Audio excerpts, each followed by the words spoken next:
What's crack-a-lackin'?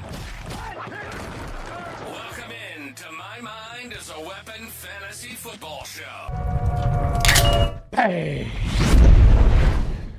Welcome into episode 161, everybody. I am your host, SleezBall. Today's episode is going to be my kicker and defense's top 10 rankings each, heading into week 13, plus one streamer on each side.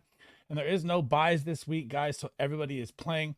And man, making up all these files has been a nightmare, so I'm probably not going to get all my rankings out by Thursday, but I will get them out this week. I've had to redo every player pick, every design, everything. It's absolutely crazy. Before we dive into it, guys, make sure you smash that like, make sure you smash the subscription, turn that bell on. We will be live tomorrow for Big Draft Energy Show, then my show on Thanksgiving morning for the start sits for every single question you guys have. And again, I will get my quarterback, running back, wide receiver tied in out, but I don't think it'll be before the Thursday games. But still, it's just a nightmare right now. Let's dive into my defense and kicker rankings for week 13. So if you guys are new to the channel, this is my revamped kicker and defense board here for week 13. I usually have the bye teams on the bottom here. So obviously there's no teams on a bye this week. I won't use the baller tier or tier 5. I will use tier 1 and tier 2 for my top 10 kickers. In tier 3 will be both my streamers each. And then tier 4 and tier 5 will be my top 10 defenses on the week. And what I look for in kickers, and it's becoming cold weather time now. So you're either trying to find dome plays, high scoring matchups, or grunge matches where the defense is good in the red zone. So what I'm going to do here with kicker number 1 on the week is going to be Cameron Dicker. And my goodness, this guy is just absolutely destroying fantasy football over the past 3 weeks. Plus, you get the Chargers defense, which is absolutely amazing and going to get you the ball back nonstop. So when you're looking at the matchup here, the Chargers this week, they're going to go up against the Atlanta Falcons, right? The Falcons give up tons of yards, but in the red zone, they get stingy. And you also have Cameron Dicker as also kicker number 8 on the year. So if you're just looking at it anyways, he has 15, 13, and 21 points over the past 3 weeks. He's absolutely going to smash this week.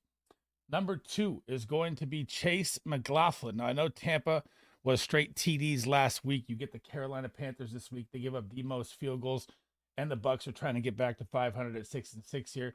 I have Chase McLaughlin going for over 10 plus in this game easy, and I think he could possibly even keep up with Cameron Dicker. So these are my absolute 2 smash kickers you have to start this week. Number 3 is going to be Kaimi Fairbairn of the Houston Texans. This guy has just been an absolute model of consistency all year long with a couple misses from deep balls here and there. You know, of course, that's going to happen. But when you're looking at the matchup here, you get the Jacksonville Jaguars. And this guy's kicker number 2 on the year, right? So 11, 10, 13, 9, 11, 12, 12, 16. 2 bad games with 6-1, then 20-17. The Houston Texans are always going to be moving the ball. Their defense is good. The Jacksonville Jaguars season is pretty much over. And we don't even know if Trevor Lawrence is going to be out there yet. So this could just be more points, and more points the whole way. I love Kaimi Fairbairn this week. Number 4 is going to be Chris Boswell. And this guy, God, this is the number 1 kicker in fantasy football. There's no way you're not starting him. He even got 8 points in the snow, which I was like, well, I said stay away. I said he wouldn't get 10 points, but he still was kind of close. And it was, obviously snowing all game, so it makes it tough for kickers. But just look before that, 24 points the game before that, 6 field goals in that game. He's done that twice this year. The Pittsburgh Steelers defense is lights out. They're going to get you the ball back, but you're playing the Bengals. And I think this is going to be a higher scoring game than people think. So I actually like Chris Boswell a lot more in this game. Number 5 here, and this one's going to be a good one here. This is Brandon Aubrey is back in my rankings now. You're getting the New York Giants this week. We don't know if Tommy DeVito is out there. The Cowboys defense just played lights out last week. We'll get to that. Turpin with the kick return. But when you have Tommy DeVito out there, and you could have Cooper Rush, he's also questionable right now. Trey Lance could even play either way. The Giants offense is going to really struggle. And the Cowboys defense is going to be the better defense in this matchup. You're going to have Aubrey that can kick from 60 or 70 yards. It doesn't matter. He's still one of the most elite kickers. He's still kicker number 3 with the Cowboys offense falling apart. And if you just look at the last couple of weeks, he had 12 points last game. So not a bad kicker play there, and I like him a lot this week. Number 6, the man that is on a mission, Will Lutz, the guy that sent me through in Scott Fishbowl last week. Unbelievable kicker performance from him against the Raiders. The Denver Broncos this week are going to get a matchup in where it's going to be a grunge fest. You're playing the Cleveland Browns. The Browns defense is very good in the red zone. You're at Mile High Stadium. You get the extra altitude for the ball and the kicks. And Will Lutz should be a definitely startable kicker. If he's on your waiver wire, you should be picking him up. Number 7 is going to be Spencer Schrader of the Kansas City Chiefs. He was my streamer last week, and he absolutely popped with 13 points. The Kansas City Chiefs got the win. I knew it would be a tough game as well versus the Carolina Panthers, and it was. It came down to Mahomes' last little scramble to win the game. But you get the Las Vegas Raiders. And the Las Vegas Raiders, their season's done. Their defense is done. Their offense can't move the ball. Gardner Minshew is out for the season. You're probably going to have Aiden O'Connell back off IR, possibly Desmond Ridder. Going to be turnovers galore. The Chiefs defense is going to absolutely feast, and Schrader is going to absolutely get so many opportunities this week. Number 8 is going to be Jake Bates, and he's still a top 7 kicker on the year. It's just the Detroit Lions score so many touchdowns that he only got 1 field goal last week. He had 5 PATs. So the Lions in this matchup, it's going to be a different kind of matchup here for him. That's why I'm ranking him higher here. You get the first game of Thanksgiving Day, and you're going to get the Bears defense. The Bears defense is actually good. The over-under is 48.5. I think the points are going to fly in this game, and I like Jake Bates as my kicker number 8. Kicker number 9 is going to be Austin Seibert, coming off injury last week. Did not have the game he wanted against the Dallas Cowboys. It did not go well for him. But you're going to get the Tennessee Titans. And this is one of the best red zone defenses there is. So every time you get down there, you're probably going to get more Seibert opportunities in this game because they have a very good front 7. Look what they just did to Joe Mixon last week in the run game. And you're probably not going to have Brian Robinson or Austin Eckler. So it could be a different whole looking pass game attacking from the Commanders. And Tennessee's even good versus the pass. So I think this can be a really, really grunge game right here. And I think Seibert's going to have a lot of field goal attempts. Number 10 is going to be the old man, Justin Tucker. And he kind of pulled through last week. So, I mean, you saw the game with the Chargers. You saw him make some kicks here and there. They got the win they needed. He's still a top 7 kicker on the year, tied with Jake Bates. But past 3 games, he has not had 10 plus points, right? The Ravens do get a lot of touchdowns, but you're going up against Philly here. This is going to be a 50.5 over under. You want every part of this game, and I really, really like Justin Tucker this week against the Eagles defense. It's a stout front 7. Now, my streamer of the week is going to be Matt Gay of the Indianapolis Colts. So if you need to pick a kicker up off the wire, Matt Gay is who I would pick up. You're going against the New England Patriots, and the New England Patriots give up about 10 points to the kicker every single week. I mean, look at Jason Sanders last week for the Dolphins. I liked him as my, not a streamer play, but he was in my top 7. He popped 13 points. He's actually got double digits twice against the Patriots, and I really like Matt Gay as my streamer pick this week. Defense number 1 is going to be the Kansas City Chiefs. Like I talked about with the Las Vegas Raiders, man, their season is over. They're playing for the number 1 pick. They're playing for Shadur Sanders. Probably going to bring in Dion as the coach as well. This is going a division game. They're going to absolutely destroy the Raiders. Their quarterback situation is shambles. Their running back situation is shambles. It's just Jacoby Myers and Brock Bowers, which is easy to key on for the Chiefs defense here. I mean, look what they did to Mark Andrews in week 1 when they played. They can lock up a tight end very easy. And this is going to be a really, really ugly game for the Las Vegas Raiders. Number 2 defense on the week is going to be the Tampa Bay Buccaneers. And like I said, they're fighting for their playoff spot. When I was talking about McLaughlin, they're 5-6, hoping to get back in the mix here. And you get the Carolina Panthers. And I know the Chiefs defense kind of struggled with the Carolina Panthers last week. That was kind of an aberration game to me. They overlooked them. But the Bucs are not going to be overlooking a team when they're 5-6. They're going to be coming out lights out, need this win.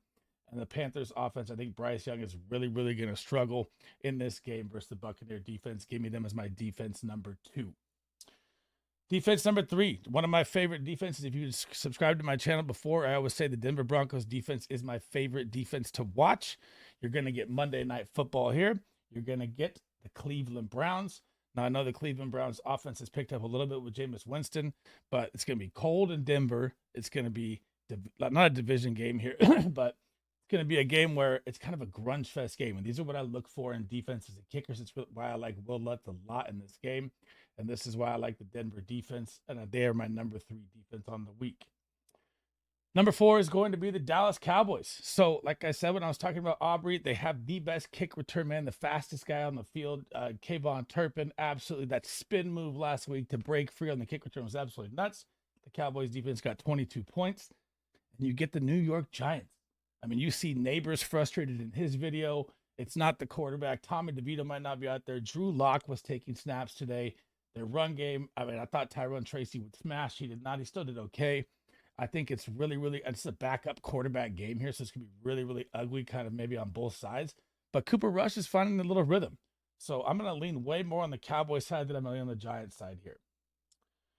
Number 5 is going to be the Houston Texans. And again, you're going up against the Jacksonville Jaguars. And I'm going to pull it up right now as we're looking at it. I have not seen, because I've been doing so many designs to catch up with everything. I lost so many files. It's crazy. But I'm going to pull up Trevor Lawrence right now. I have not seen, he practiced on Monday, so he could be out there good to go. Still in this matchup, first game back, Christian Kirk out, Gabe Davis out. Their running back situation has been really bad in Jacksonville. And the Houston Texans, I feel like, are going to come out lights out in this game off 2 losses. And CJ Stroud has played really bad. And I expect them to bounce back and be a good defensive play this week. Number 6 is going to be the blitzing like crazy Minnesota Vikings. And they get the Arizona Cardinals. And you would think in your mind that Kyler Murray and Marvin Harrison and Trey McBride. Trey McBride's been absolutely balling. But Marvin Harrison's been up and down roller coaster ride, like a boomer bust player kind of now. I don't know what's going on there. And look what happened in the Seattle game last week. So they didn't even run the ball. James Conner had 7 carries for 8 yards. Trey Benson had 18 yards. Kyler Murray was terrible. And now you're going to give him the biggest blitz package you could get. So I really, really like the Minnesota Vikings as my number 6 defense this week. Number 7, sticking with the Broncos game. So what you saw last week when the Cleveland Browns got their big dog pound win against the Pittsburgh Steelers, right? You saw Myles Garrett after the game. If you watch the presser after the game or whatever interview after the game, he comes up and he goes, "I'm going to be the number 1 defensive player of the year. I'm him," right? So when you have that happening, you know he's going to be getting after Bo Nix at all costs in this game. And this is why I like it to be a grunge, low-scoring, ugly game at Mile High Stadium. This is why they're a good defense. They were a good defense last week versus Pittsburgh, so you got to like it twice in a row here. Number 8 is going to be the Los Angeles Chargers, and I know they just got throttled by Lamar Jackson, but that's Lamar Jackson. And the Ravens, that's a different beast. You're going up against the Atlanta Falcons coming off a bye. Kirk Cousins out there. Khalil Mack could be back in this game. That's going to be the piece they need to really help them get over the top here. And the Falcons have been struggling. I mean, Kirk Cousins, there's even talk like Penix and what's going to happen here. So I really, really like the Chargers D as number 8 this week. Number 9 is going to be the Commanders. And if you've been watching my channel, man, or subscribe to the channel, I've been saying Will Levis is coming. They get the Titans. I still know, even though I'm pumping up Will Levis and I think he's going to win fantasy championships down the stretch, they should get Lattimore back in this game as well to help out against Ridley there. And it's still tough to trust the Titans. I'm still going to throw them in the top 9. They're my number 9 defense, but I really like Will Levis down the stretch, guys. Number 10 is going to be the first game of Thanksgiving Day, the Detroit Lions defense going up against the Chicago Bears. And I know Caleb Williams has kind of turned it around in the past 2 weeks here, but they should get their corners back this week. They were hurt last week, so it kind of really hurt their defense. Open up the pass against them, even though they got the win. Still, I'm going to take the Detroit Lions at home on a Thanksgiving division grind game here where they're usually could be lights out scoring, but I don't see that happening here. I see the Detroit Lions controlling the clock. David Montgomery took a stinger last week. He should be back in this game as well. So that'll be more clock operation for the Lions and give their defense more rest, and they'll be getting after Caleb Williams in this game. Number 11, my streamer of the week that's probably available on your waiver wire that you should be making a look at right now is the Seattle Seahawks. And they just locked up Marvin Harrison, Kyler Murray. Trey McBride went off, obviously, but there was no touchdown, right? So that's the best part you got to look at here is, can the Seahawks throttle out Aaron Rodgers and the Jets, whose season is almost over? I think they can. I mean, if their season's not over, they can't lose one more game, but it's pretty much over in my opinion.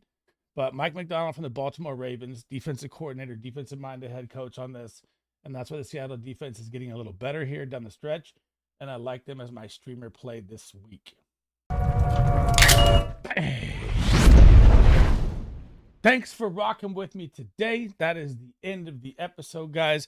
And remember, I've just been trying to grind everything out for you guys because I lost 3,100 NFL files. My PC crashed. So we're back to ground zero. I'm scrapping it all together. I will try and get my quarterback, running back, wide receiver, tight end all that out this week, but I'm just redoing so much stuff, and time is so hard with all the holidays and everything going on. And I'm getting questions on Twitter and everything where it's at. I'm trying my best to get it to you guys, I promise. But before we head out, guys, make sure you hit that thumbs up, hit that subscription button, turn that bell on. It helps me out a ton more than you guys think. I cannot thank you guys enough for all the support. And if you can't make any of the live shows this weekend, you can drop any comment you want down below. One of my goals is to answer every single one of them as a content creator to help you get that weekly win, guys. And that's it for me in this episode. SleezBall out. Hope to see you guys in the next one.